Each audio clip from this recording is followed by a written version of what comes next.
Formula ఈ car race కేసులో కేటీఆర్ సుప్రీంకోర్టును ఆశ్రయించారు. ఇక మరింత సమాచారం మా ప్రతినిధి శ్రీకాంత్ అడిగి తెలుసుకుందాం. శ్రీకాంత్, చెప్పండి, సుప్రీంకోర్టులో కేటీఆర్ పిటిషన్ కు సంబంధించి తాజా సమాచారం ఏంటి? ఇప్పటికే ఏసీబీ కేసు నమోదు చేసింది. ఈ నమోదు చేసిన కేసును కొట్టివేయాలని ఇప్పటికే హైకోర్టులో పిటిషన్ దాఖలు చేసినప్పటికీ ఆ పిటిషన్ హైకోర్టు కొట్టివేసింది.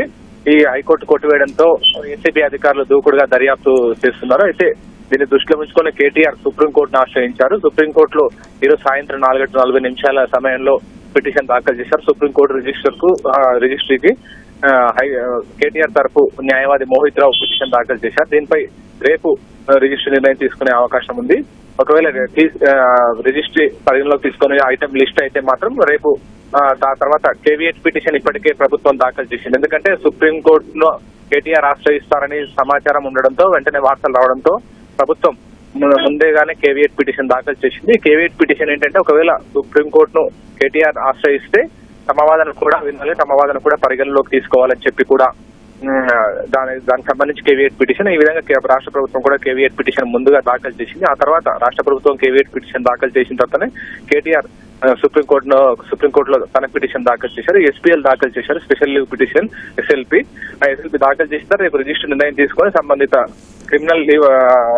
క్రిమినల్ అప్పీల్ సంబంధించి దాని కోర్టుకు అలాట్ చేసే అవకాశం ఉంటుంది. దానిపైన వాదన జరిగే అవకాశం ఉంటుంది ఒకవేళ ఈ పిటిషన్ పరిగణలోకి తీసుకుంటే.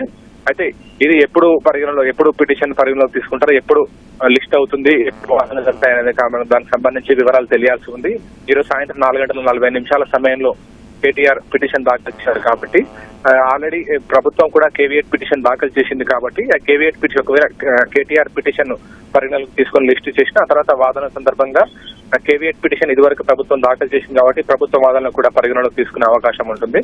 అయితే కేటీఆర్ తనలో దానికి సంబంధించిన ప్రేయర్ ఏముందనేది కాస్త ఇంకా తెలియాల్సింది. పిటిషన్ సంబంధించి పూర్తి వివరాలు రావాల్సి ఉంది. ఎందుకంటే ఇప్పటికే హైకోర్టులో క్వాష్ చేయాలని చెప్పి, అంటే ఏసీబీ నమోదు చేసిన ఎఫ్ఐఆర్ ను క్వాష్ చేయాలని చెప్పి కూడా హైకోర్టులో పిటిషన్ దాఖలు చేశారు. తనపై అంటే నమోదు చేసిన సెక్షన్లు అవన్నీ కూడా కరెక్ట్ కాదని చెప్పి ఆయన ఈ సందర్భంగా కేటీఆర్ తరఫు సుప్రీంకోర్టు సీనియర్ న్యాయవాది సిద్ధార్థ వాదన వినిపించారు. అయితే కోర్టు మాత్రం ఇవేమీ పరిగణలోకి తీసుకోలేదు.